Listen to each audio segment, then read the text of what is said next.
Sure. First of all, thanks so much, Chris, for jumping into this role so lovingly.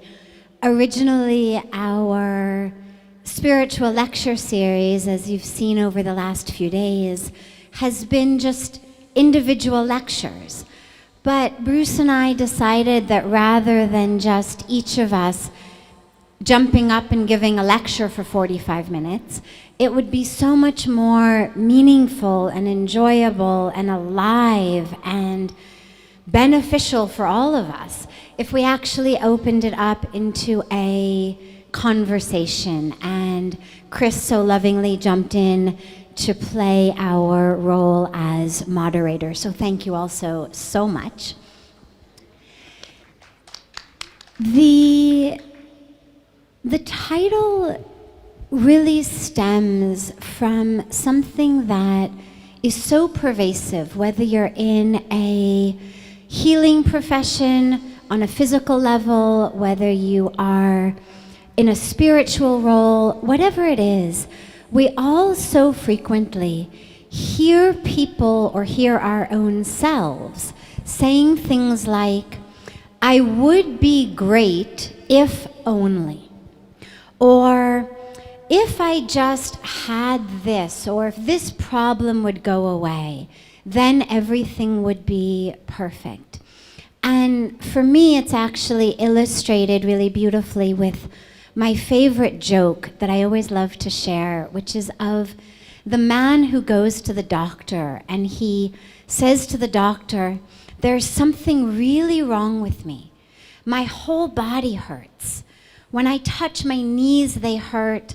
I touch my head, it hurts. I touch my back, it hurts. And so the doctor runs every test and every scan.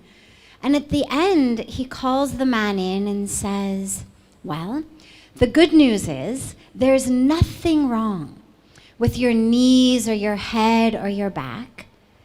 The bad news is your finger's broken. And since your finger's broken, whatever you touch, it hurts. And the reason that I love that joke so much, and for me it's really the foundation of this session, is that's how so many of us live. We blame things in the outside world. Like the man thought the problem was his knees or his head or his back. We blame whether it's our genes, my parents gave this to me, whether it's something in our physical situation that we're struggling with, a health challenge, whether it's our in-laws, whether it's our spouses or lack of spouses, or children or lack of children, or how far we live from our jobs and so how much we have to commute. Whatever it is, that always gets the blame for why we are not happy. It's always a matter of one thing between me and happiness.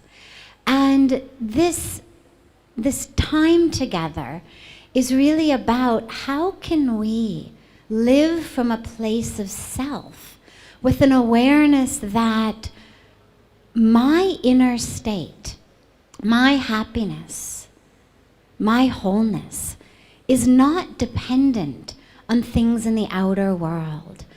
And my beloved friend doesn't even begin to encompass how I feel about Bruce. Let's just call him my beloved. We'll call that a noun instead of an adjective. Speaks about this from a scientific perspective so beautifully in terms of the role of the environment, whether the environment is our bloodstream, whether the environment is our own thoughts, on literally our physical existence, on everything down to the cellular level of which genes are being expressed or not expressed. So he's really taken this spiritual teaching that the sages and the saints and the rishis of every tradition have told us for thousands of years, which is you create your reality. Your thoughts create your reality. And Bruce has brought that down to the scientific and cellular level for those of us in the world, of which there are so many and such a large percentage, for whom if it's scientific, it's real. And so he's brought that level of reality to the power of the self. And so we thought it would just be such a wonderful opportunity to have this conversation on it today. Thank you so much, dearest. Thank you so much. I so appreciate my dear friend, because I came from a world of science. I had no background in spirituality, no background in any of the programming and information that you all have received. So I was like completely unaware of the spiritual realm as a scientist. As a scientist, in fact, you don't even mention the word spirit in a laboratory anywhere. You don't even mention the word mind in the laboratory anywhere.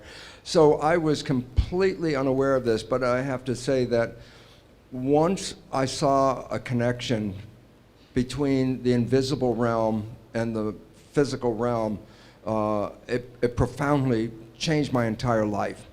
And the significance is I started to follow through on what I learned, and I'm very proud to say that my teachers were cells. I studied the cells, and when you study them long enough, they tell you things. And I started to realize the nature that they were telling me. And it's interesting because on a scientific background, I can talk about all the spiritual things after learning from my dear friend, but on a scientific background, something happened in 1925 that changed the world in a sense of awareness, but didn't change the world in activities and functions and processes. Our awareness changed, but we haven't really brought it into the world. I say, well, what happened? And in 1925, physicists said that our vision of a universe split into an invisible energy realm and a material physical realm was a total illusion. That everything is energy. The whole thing, there is no matter in this world. And to summarize what the meaning was, a famous physicist in 1930 by the name of Sir James Jeans said, "We have been led to believe that the universe is a great machine, when in fact it is more a great thought." And the reality about that was quantum physicists have established since 1925 that consciousness is the primary mechanism of creativity of the world that we experience. In fact, a more recent article in the journal Nature, which is like a scientific mainstream journal, was an article by a quantum physicist at Johns Hopkins University by the name of Richard Conn Henry. And his article was entitled "The Mental Universe." I know the last two lines in the article because they were like so powerful. And here's what the conclusion of the article was. The universe is immaterial. It's mental and spiritual. Live and enjoy. And this is so exciting because science is coming out saying it mental and spiritual. It's like, oh my God. But that's the quantum physics part. And the reality about it, why is that so important, as Sadhvi had just mentioned, it's our thoughts that are manifesting this world. Now you could say that's a spiritual thing, and now I say not only is it spiritual, now it is fundamental basic science of the universe. And it says then the thoughts are creative. Well, if the thoughts are creative, then who is having the thought? And you start to realize, I'm having the thought. Well, then the truth is simple, as Richard Conn Henry said, you are creating this world with your mental activity and your spirituality combined. And then all of a sudden it says, well, then if I'm creating the world, then my original belief that when things didn't go right, I was a victim. The universe wasn't supporting me. You know, it's like, oh, I try so hard and the universe is not giving me things. It turns 180 degrees around. And it basically says this, we are creating this world. And then I say, your mind is creating this world. And then I give you the science that says there are two minds that are operating at the same time. One is called the conscious mind, and one is called the subconscious mind. I say, what's the difference?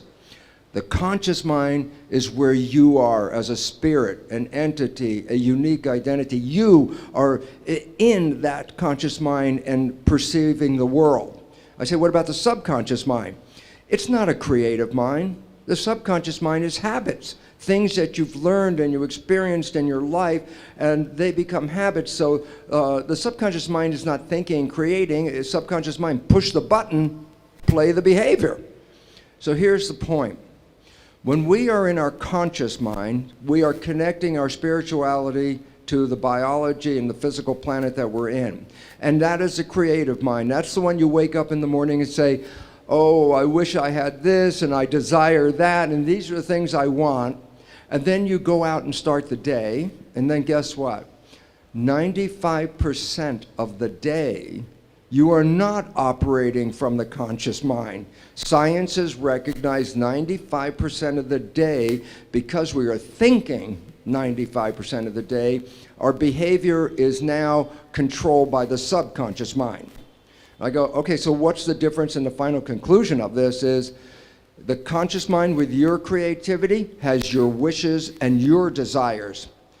The subconscious mind was programmed by other people.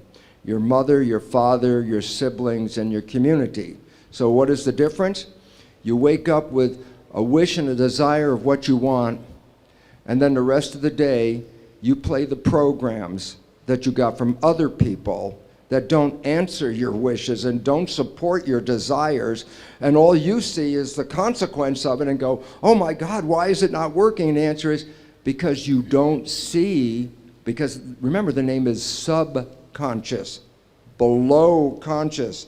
So when that behavior is playing, psychologists will tell us 70% or more of the programs in the subconscious are disempowering, self-sabotaging, and limiting behaviors. So the simple reality is this. We have great wishes and desires, and yet our life is not controlled by that. Our life is controlled by the programming, and that programming is the disempowering program. So all you see is the consequence of the invisible subconscious, which will sabotage all the desires and wishes you have. And then to conclude that, what if you just didn't default to the subconscious? What if you just stayed in the conscious mind? That's called being mindful. And why is it relevant? Because when you stay conscious, keep your mind present, you are the creator of your life. And when people are in mindfulness, they manifest their wishes, their desires, and their happiness. So for all of us, it's sort of a wake-up call. You think you're running your life with your wishes and desires, it's an illusion. You're really running your life with your programs acquired from other people.